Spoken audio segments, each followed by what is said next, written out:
এখন আপনাদের সামনে কিছু মূল্যবান কথা নিয়ে আসবেন ৬ নং গোপালপুর ইউনিয়নের সাবেক সভাপতি মোহাম্মদ নিজামউদ্দিন মন্ডল। মোহাম্মদ নিজামউদ্দিন মন্ডলকে কিছু বলার জন্য অনুরোধ করছি।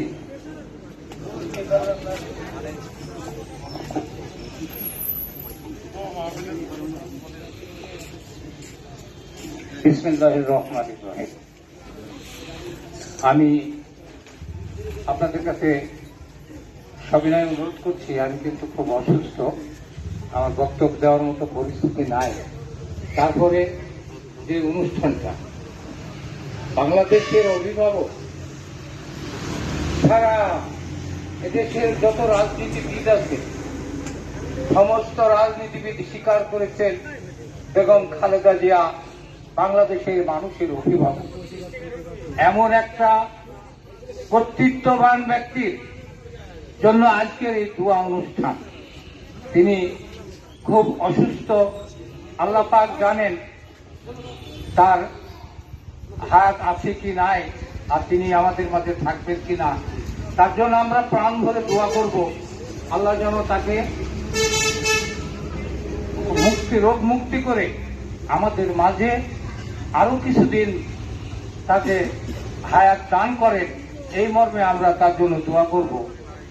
আর যে কথাটি আপনাদের সামনে আমি প্রথমে বলেছি, সমস্ত বাংলাদেশের মানুষের অভিভাবক বলে সমস্ত রাজনৈতিক দলরা যারা ঘোষণা করেছে, তাদের ঘোষণার প্রেক্ষিতে তার কিছু করার আছে কিনা, কেন করেছে, এই বিষয়টা আমাদের একটু জানার দরকার।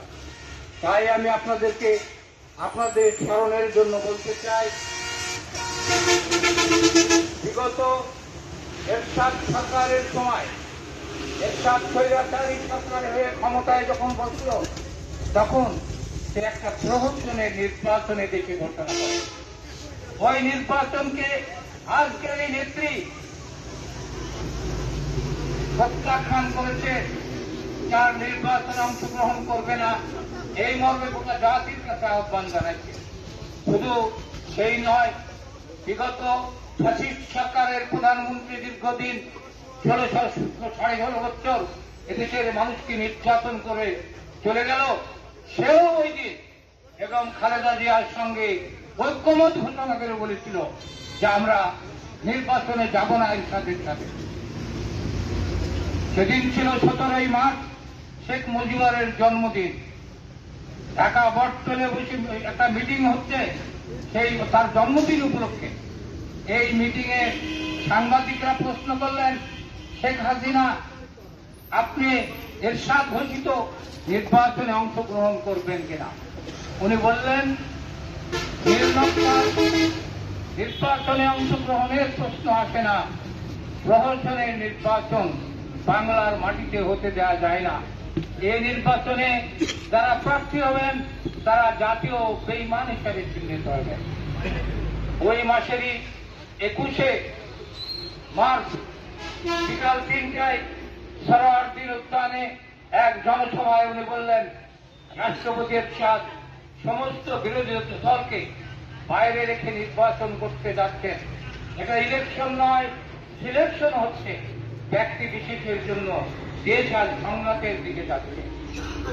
এমন কথা বলার পরে ওই দিনই সাংবাদিকরা বেগম খালেদা জিয়ার সঙ্গে বিশেষ সাক্ষাতের অনুমতি চায়। সে সাক্ষাতে বেগম খালেদা জিয়া কঠোরভাবে বললেন, বাংলার মানুষকে নিয়ে প্রহসন করার অধিকার কারও নাই।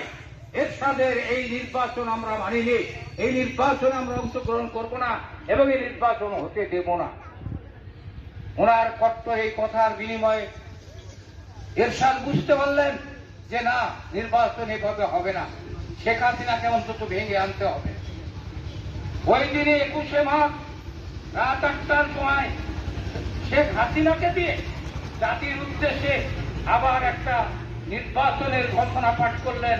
উনি বিকালে বললেন সংঘাতের দিকে দেশ যাচ্ছে, 17 মার্চে বললেন জাতীয় বেঈমান হবে এই নির্বাচনে অংশগ্রহণ করলে, আর ওই দিনের রাত 8টায় 21শে মার্চের রাত 8টায় উনি জাতির উদ্দেশ্যে ঘোষণা দিলেন যে নির্বাচনকে যুদ্ধের হাতিয়ার হিসাবে বরণ করে নিয়ে আমার দলকে নির্বাচনের প্রস্তুতি নেওয়ার জন্য আমি নির্দেশ দিচ্ছি। এমন একটা জাতীয় বেঈমানকে আমরা জাতির কর্ণধার হিসাবে, প্রধানমন্ত্রী হিসাবে দেখতে চাই নাই, কিন্তু প্রাকৃতিক কারণে যে কোনো এখন ভাগ্যের লিখনি থাক, সে প্রধানমন্ত্রী 16.5 বছর এদেশের রাজনৈতিক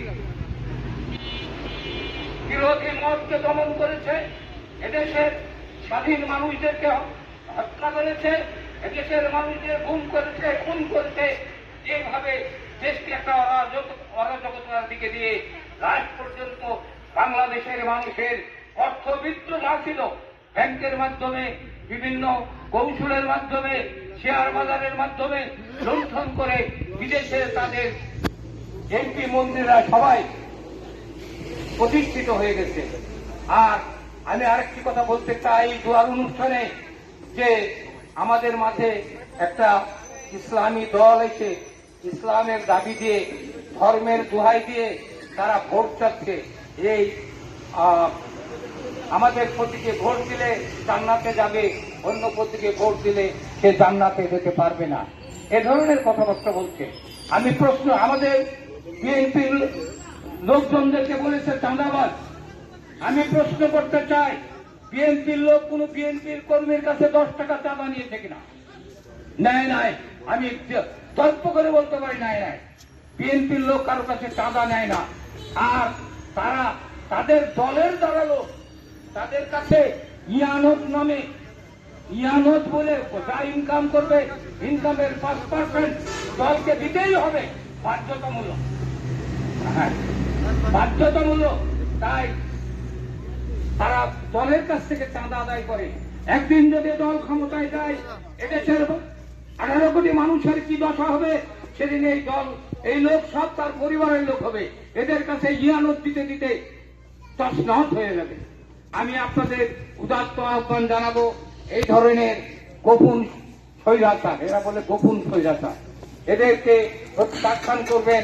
এবং দেশ নেত্রী বেগম খালেদা জিয়া, আমরা আজকে কামনা করছি তার অসুখ যেন আল্লাহ ভালো করে দেয় এবং সে দীর্ঘজীবী হোক, এই প্রত্যাশা রেখে আপনাদের সকলের প্রতি আমি আমার ভক্তিপূর্ণ সালাম ও শ্রদ্ধা জানিয়ে শেষ করছি। আসসালামু আলাইকুম।